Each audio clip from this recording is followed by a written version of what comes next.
Lah orang-orang mazhabnya Syafi'i, Maliki, Hambali sambil tidak tahu, makamnya saja nggak tahu gitu kan. Itu ngotot. Lah ini Bung Karno pernah salaman, punya buku bisa dirujuk. Rujuk.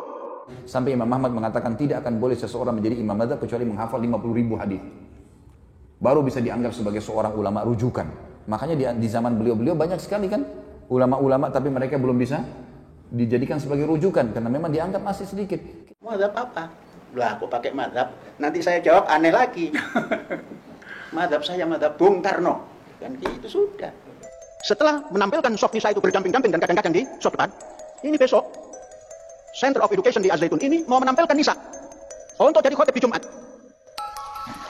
Ulama su, dan ini Nabi SAW sebutkan akan datang nanti satu zaman di mana umatku dipimpin oleh ulama su, ulama yang buruk. Kok ada ulama buruk, apa maksudnya?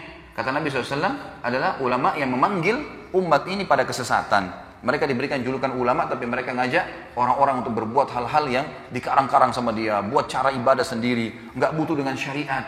Gimana caranya nggak butuh syariat? Kita butuh Al-Quran dan Sunnah, panduan. Kreatif itu adalah bid'ah.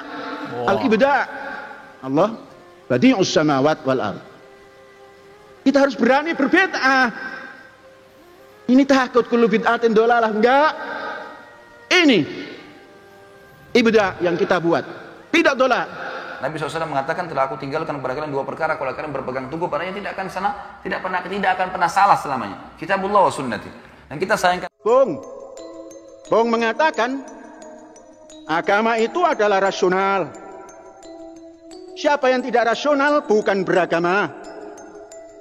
Dan kalau agama ini diukur dari rasional dan akal, maka akal siapa yang dipakai? Apakah akalnya orang barat, orang-orang liberal, atau akalnya orang-orang muslim? Tentunya yang lebih pantas dijadikan acuan dalam berasional itu Rasulullah Shallallahu Alaihi Wasallam. Teruskan perjuanganmu, Panji. Waduh, sudah begitu itu kata Bung Karno. Yang jadi pertanyaannya adalah kenapa si Panji ini malah menyuruh RI untuk membuka hubungan diplomatik dengan Israel. Padahal Soekarno itu secara tegas menolak Israel. Sholat berjarak-jarak, baca Quran saja. Baca Quran ketemu. Surat berapa itu coba? Ya ayyuhalladzina amanu idza qila lakum tafassahu fil majalisi fafsahu yafsahillahu alaikum. Kan tafassah, bukan berapat-rapat. Berlonggar-longgarlah. Masalah ayat dibaca, oh ini maksudnya begini, sudah selesai, dihakimi sama dia. Atau ini hadis begini, kemudian langsung divonis sama dia. Padahal sebenarnya tidak kembali kepada pemahaman para sahabat. Ini yang Allahu a'lam, yang saya tahu akhirnya membuat umat ini banyak kemana-mana pemahamannya. Dan Assalamualaikum ikhwan filah. Pada video kali ini kita akan membahas tentang video Panji Gumilang yang viral karena seolah-olah dia berbicara dengan Bung Karno dan mendapat restu tentang apa yang dia lakukan. Berikut adalah videonya. Kemudian saya ngelamun, seakan-akan berjumpa Bung Karno. Panji Gumilang, kamu berlebihan. Mengapa berani meletakkan wanita di soft depan?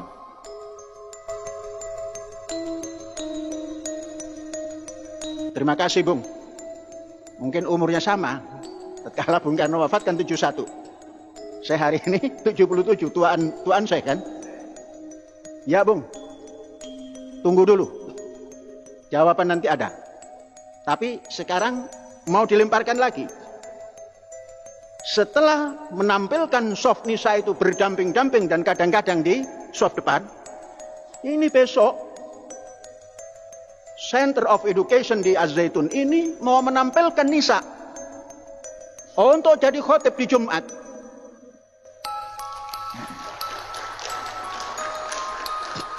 Itu Bung Karno secara imajiner meletakkan topinya. Saya juga menaruh topi. Loh, sirai Panji Gumilang kok wis metu uan nih.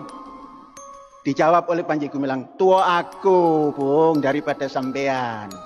Sampean tahun 70, umur 71 sudah menghadap Gusti Murbaing Dumati.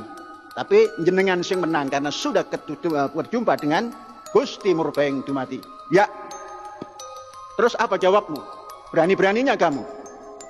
Bung mengatakan agama itu adalah rasional. Siapa yang tidak rasional bukan beragama. Bung ingat gak bahwa Bung mengucapkan merdeka? Saya tambah Bung hanya satu. Aku tambah merdeka roh, merdeka fikir, merdeka ilmu. Wis. Beda umur. Aku 70 wis ngadep umur baing dumati. Panji Gumilang yang dulu masih kanak-kanak sekarang sudah melebihi umurku. Teruskan perjuanganmu, Panji. Waduh, sudah begitu itu kata Bung Karno. Tapi ini imajiner. Lah orang-orang mazhabnya Syafi'i, Maliki, Hambali sambil tidak tahu, makamnya saja nggak tahu gitu kan. Itu ngotot. Lah ini Bung Karno pernah salaman, punya buku bisa dirujuk. Rujuk. Oke Ikhwan Filah, itulah dia videonya. Dan entah kenapa Panji ini akalnya itu kayak nggak beres gitu ya kelihatannya. Ya dari cara berpikirnya itu nggak masuk akal babar blas. Dan dia ngakunya itu rasional. Padahal cara berpikirnya itu nggak ilmiah dan nggak rasional. Yang namanya beragama itu ya tentu nggak bisa seenak kita sendiri. Namanya beragama itu ya harus mengikuti dalil. Kenapa? Karena agama ini diturunkan oleh Allah melalui Rasulnya. Maka kita itu ikuti dalil Al-Quran dan As-Sunnah.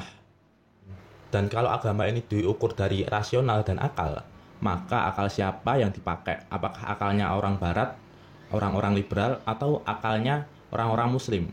Tentunya yang lebih pantas dijadikan acuan dalam berasional itu Rasulullah Shallallahu Alaihi Wasallam. Dan anehnya lagi, si Panji ini mengaku bermazhab Bung Karno.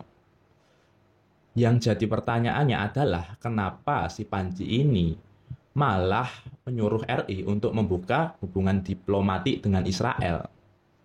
Padahal Soekarno itu secara tegas menolak Israel. Dan si Panji ini juga menerima timnas Israel untuk main di U20. Itu yang lagi rame kemarin lah.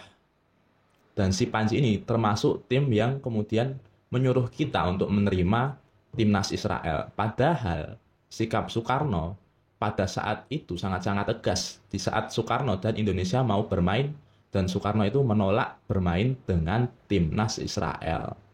Ikhwan Filah, yang terakhir kita doain aja semoga si Panji ini diberi hidayah dan semoga pesantrennya diambil alih oleh MUI. Wallahu a'lam bishawab. Barakallahu fikum.